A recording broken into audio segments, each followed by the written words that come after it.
நான் போய் பார்த்தேன் காலையில் நம்ம பாட்டனுக்கு நினைவுத்தவனுக்கு மாலை வைக்க போனேன். என் தம்பி எல்லாரும் கூட்டிகிட்டு போராடிச்சத்தான் என் பாட்டன் பேரு சின்னமலைன்னு சின்னதா இருக்கு. வெள்ளையடிச்சு விட்ட ஜெயலலிதா பேர் பெருசா இருக்கு.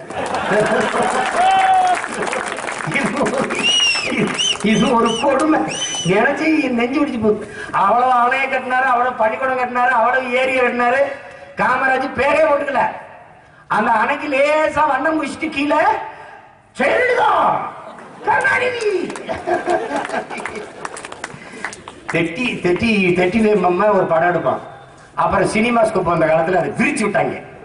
முதலா சினிமாஸ்கோப் அப்படிங்கிற மாதிரி படம் எடுத்தவே பேசாம போயிட்டான். இவங்க படுத்த பெரும்பாடா இருக்கு.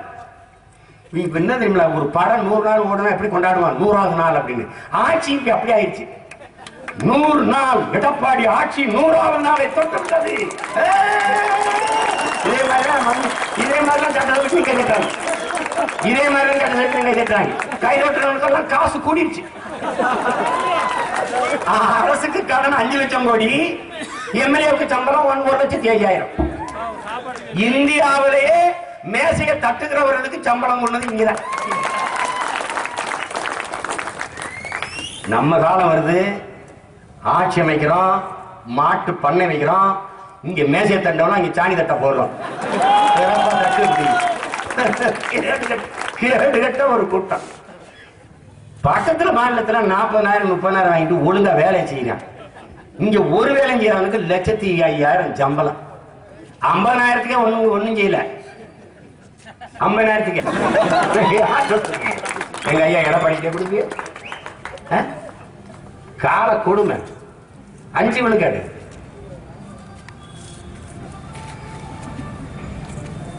பிச்சைக்காரருக்கு.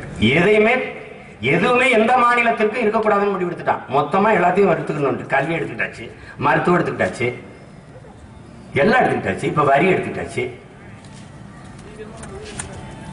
அறிவார்ந்த எனது பெற்றோர்கள்ட்ட, என் அன்பு தம்பி தங்கி கிட்ட கேட்கிறேன், அறிவை வளர்க்கிற கல்வியும் உயிரை காக்கிற மருத்துவமும் உயிர் ஆதாரமாக இருக்கிற குடிநீரும் விற்பனை பொருளாக சந்தை பொருளாக வந்துவிட்ட தேசம் எப்படி உருப்படும் நீங்க நினைக்கிறீங்க?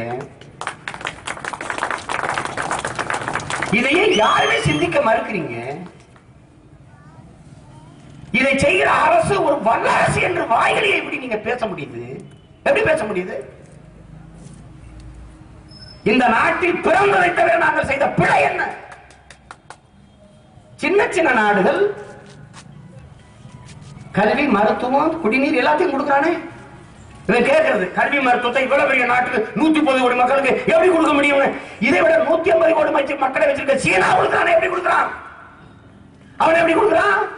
தன் மக்களுக்கு தேவையான எல்லாத்தையும் அரசே கொடுக்கிறானே. கல்வி கொடுக்கிறான், மருத்துவம் கொடுக்கிறான், குடிநீர் கொடுக்கிறான், உணவு கொடுக்கிறான். நீ ஒண்ணுமே கொடுக்க வேணாம், ஆனா இருக்கிறத கெடுக்காம இருந்தாலே போதுமே. ரேஷன் கட்டு, எரிவாயு மானியம் கட்டு,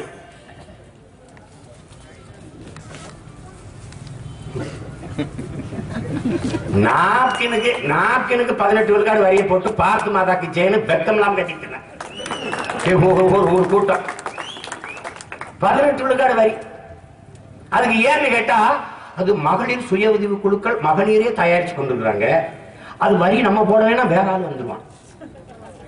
வேற ஆள் எப்படி வருவான்? உங்களுக்கு தெரியாம வந்துடுறானா? ஏன் வேற ஆள் வரவிடாம தடு.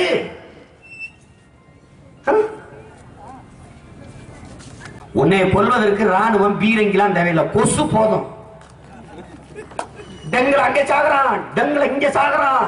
நான் பாக்குறேன், அந்த விளக்கு தண்டல ஒட்டி வச்சிருக்கு. டெங்கு காய்ச்சல்ல இருந்து பாதுகாப்போம். கொசு கடிச்சு செத்து போய் வேண்டி. ஏன் அவ்வளவு சுகாதாரமான நாடு. ஐயா மோடிக்கு பிரச்சனை இல்லை, 5-6 கோட்டை போட்டு சுத்திக்கிட்டு அப்படியே போவாரு. பிரச்சனை டக்குன்னு இஸ்ரேல் போவாரு, திடீர்னு அமெரிக்கா போயிடுவாரு.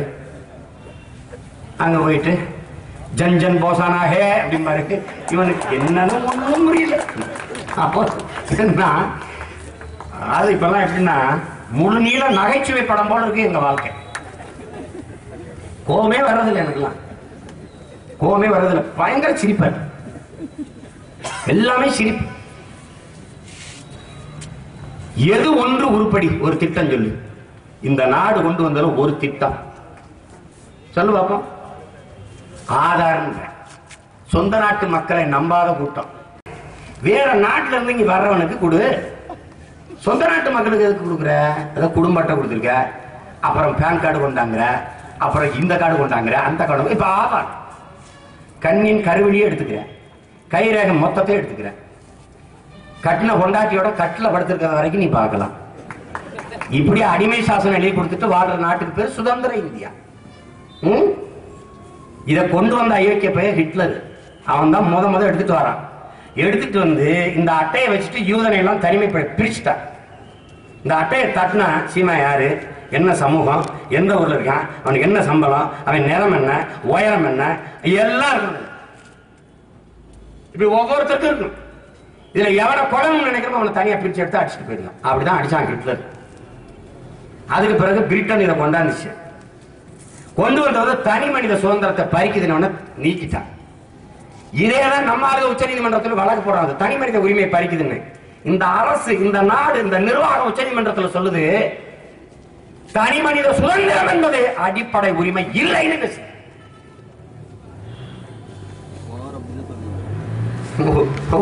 உனக்கு ஒண்ணுமே தெரியாது. ஏதோ ஆதார் இல்லைன்னா எதுவும் இல்லையாம இருந்தா மட்டும் உனக்கு என்ன கிடைக்கும் சொல்லு.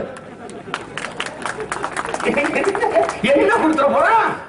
ஆதார் இருக்கியா ஐயா, ஆதார் இருக்கியா, அரை கிலோ சக்கரையா, போங்க போங்க. ஐயா ஆதார் இருக்கியா, ஐயா ஆதார். ஆதார் அட்டையில குஷ்டர் வந்த ஒரு பெரியவருக்கு பென்ஷன் கிடைக்கல.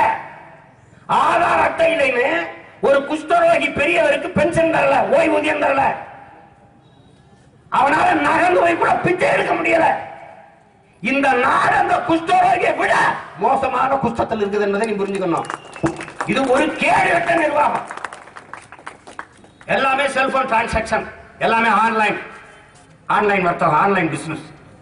எங்க ஆத்தாளப்பன் எங்க போய் ஆன்லைன் போடுவான்? எங்க போய் போடுவான்? எங்க வீட்டுல ஒரு நாளைக்கு 50 பேர் களை எடுக்கிறான். கத்திரிக்காய் பறிக்கிறான், வேலை செய்யறான், எள்ளு செடி வந்து நசுக்கிறான், எள்ளது பண்றான், உதிர்க்கிறான். இவனுக்கு எங்க ஆத்தாளப்பனும் கூலி கொடுக்கணும். இப்படி ஏடிஎம்ல கொடுத்தா நீ பண மதிப்பிழப்ப எல்லாரும் நினைச்சுக்கிட்டு தான். அவர் தான் சொல்றாரு பிரதமர் 50 நாள்ல எல்லாம் சரியாயிருந்தா 6 மாசத்துல பாருங்க என்னென்னவோ நடக்க போகுதுன்னு. என்ன நடந்துருச்சு சொல்லு, என்ன நடந்திருக்கு சொல்லு. ஒண்ணு நடக்குது. நம்ம பாட்டியை ஒரு மீம்ஸ் போடுறான் ஒரு தம்பி, ஒரு கருத்து படம். நம்ம பாட்டி அவ்வையும் முருகன் நம்ம பாட்டுன்னு நின்று பேசிட்டு இருக்காங்க. அவ்வையே சுட்டது எது சுடாதது எது? மோடி அரசு கேட்கிறாங்க. சுட்டது எது சுடாதது எது? சுடாதது சுவிஸ் பணம், சுட்டது மக்கள் பணம்.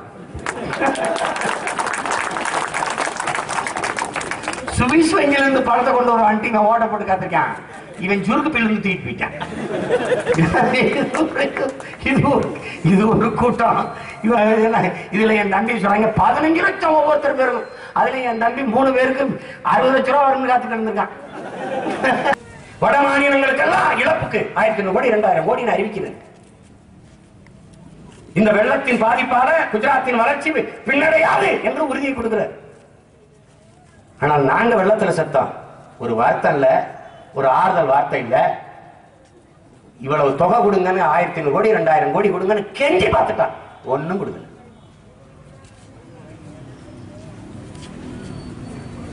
நம்ம இதெல்லாம் பேசிட்டோமாக்க பிரிவினையை தூண்டுறார். என்னத்தையாவது போடுவாங்க. இவங்களுக்கு சொந்த நாட்டு மக்களை காப்பாற்ற துப்பு இல்ல. நாங்க வந்து காப்பாத்தோம்னா வெளியில வைக்க முடியல. இவங்களுக்கு உள்ளதுக்கு போட்டுருந்தோம். நான் தான் கெஞ்சிரனை தயவு செய்து உள்ள போட்டிருக்கேன். தயவு செய்து உள்ள போட்டிருக்கேன். என்னை நாடு கடத்தணும்னு விரும்புறாங்க. சீமானை நாடு கடத்தணும். பாஸ்போர்ட்டை கூட நானே போயிருந்தேன். நீ கொடுத்துருங்க. நீங்க எல்லாம் வாழ்ற நாட்டில் நான் வாழ விரும்பல. என்னை விட்டு எங்கேயோ போறேன், எங்கேயோ போய்கிறேன்.